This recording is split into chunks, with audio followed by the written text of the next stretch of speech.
Saya udah jawab berkali-kali. Kapan Pak untuk tahunnya? Saya udah jawab berkali-kali, jadi saya nggak mau mengulang dan saya tidak takut tekanan. Memang realitanya belum.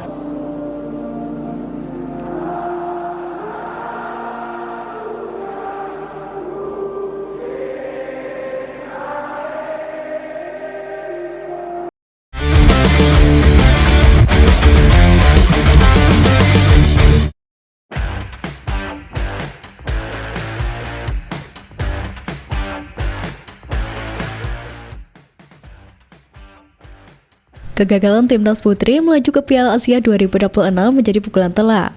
Sempat memberikan perlawanan, timnas Indonesia putri harus mengakui keperkasaan Chinese Taipei putri 1-2 dalam partai terakhir grup D kualifikasi Piala Asia Putri 2026 di Indomilk Arena Tangerang pada Sabtu lalu. Chinese Taipei putri unggul lebih dulu melalui Su Yushuan pada menit ke-15. Namun berhasil disamakan oleh timnas Indonesia putri lewat Hilsha Maisyaro pada menit ke-48. Kemenangan Chinese Taipei putri ditentukan oleh Liu Yujiao pada menit ke-75 yang memaksa timnas Indonesia putri menerima kenyataan pahit gagal lolos ke Piala Asia Putri 2026.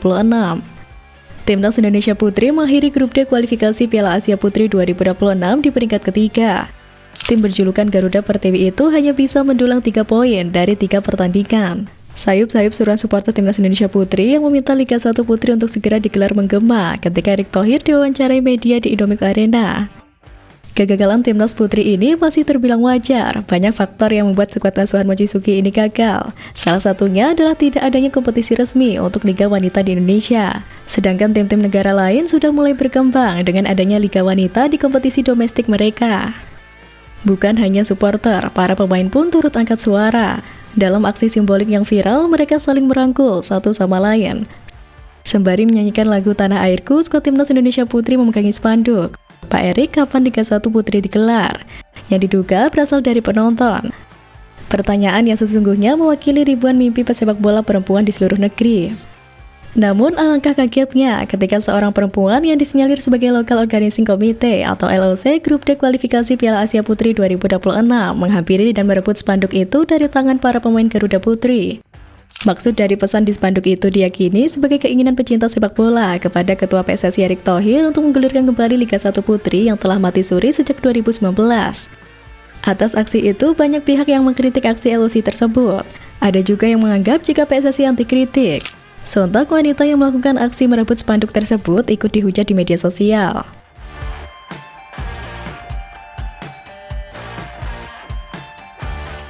Desakan untuk segera menggulirkan Liga 1 Putri bukanlah hal baru. Pertanyaan serupa telah berulang kali disuarakan, baik oleh pemain maupun pecinta sepak bola wanita di Indonesia. Namun hingga kini, Liga Putri kasta tertinggi masih belum terlaksana. Menanggapi pertanyaan itu, Erick Thohir yang ditemui usai laga di area pintu VIP Stadion Indomilk memberikan jawaban singkat. Ia menegaskan bahwa dirinya sudah menjelaskan situasi ini dalam berbagai kesempatan sebelumnya. Menurutnya, pembentukan Liga 1 Putri masih menghadapi berbagai tantangan yang belum terselesaikan. Salah satunya adalah ketersediaan pemain dan tim yang memadai. PSSI, Saya udah jawab berkali-kali. Kapan Pak untuk tahunnya? Saya udah jawab berkali-kali, jadi saya nggak mau mengulang dan saya tidak takut tekanan. Memang realitanya belum. Mereka menuntut kejelasan soal kelanjutan Liga 1 Putri dan menyoroti realitas kehidupan para pemain yang masih jauh dari kata sejahtera. Ketiadaan Liga 1 Putri membuat para pemain minim kesempatan untuk mengasah kemampuan dalam kompetisi profesional yang berkelanjutan. Selain itu, peluang untuk meningkatkan kesejahteraan melalui karir sepak bola juga menjadi tertunda. Hingga saat ini, PSSI masih berfokus membangun fondasi awal berupa pembinaan usia dini dan mencari bakat potensial melalui kerjasama dengan sektor swasta.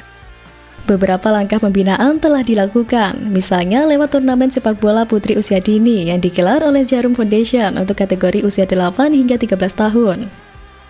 Selain itu, PSSI juga mengadakan turnamen Piala Pertiwi untuk kategori usia muda. Meski demikian, kompetisi yang bersifat profesional seperti Liga 1 Putri belum masuk dalam agenda jangka pendek federasi. Kendala utama yang dihadapi adalah belum adanya klub-klub putri yang siap bertanding secara reguler dalam Liga Nasional. Timnya dibagi berapa? Saya nggak tahu nanti. Kayak Piala Presiden misal 6 tim atau Timnya berapa? siapa yang main? Atau misal ada Persib Putri dan sebagainya. Timnya nggak ada masalahnya. Timnya kan belum ada. Semua masih terkumpul di timnas. Artinya PSSI bukan tidak mau menggelar Liga Wanita, namun PSSI masih menunggu kesiapan semua klub untuk membentuk dan membina tim wanitanya untuk sebuah kompetisi resmi. Erick Thohir juga selalu beralasan Liga Putri tidak bisa digulirkan sekarang karena talentanya kurang. Dia enggan memaksakan diri, tapi ujungnya berhenti di tengah jalan. Ketika ditanya perihal kemungkinan PSSI menggelar turnamen-turnamen untuk mengisi kekosongan kompetisi, Erick Thohir juga mengisyaratkan keengganannya. Dia mempertanyakan tim mana saja yang mau berkompetisi bila ajang itu ada. Saya tidak mau terjebak memaksakan diri, memaksakan ini ya. Dan kalau kita lihat kan struktur liga pun seperti yang Putra sendiri itu kan inisiatif dari klub-klub dan kepemilikan liga sangat profesional. Lebih lanjut, Erick Thohir mengatakan bahwa fokus PSSI adalah Timnas Indonesia. Keputusan federasi itu disebut wajar dan telah ditetapkan oleh Federasi Sepak Bola negara-negara lain. PSSI di semua negara fokus kepada timnas, tetapi apakah kita mendorong Liga Putri? Pasti, itu bagian kita mencoba untuk mendorong. Jelas Erick Thohir.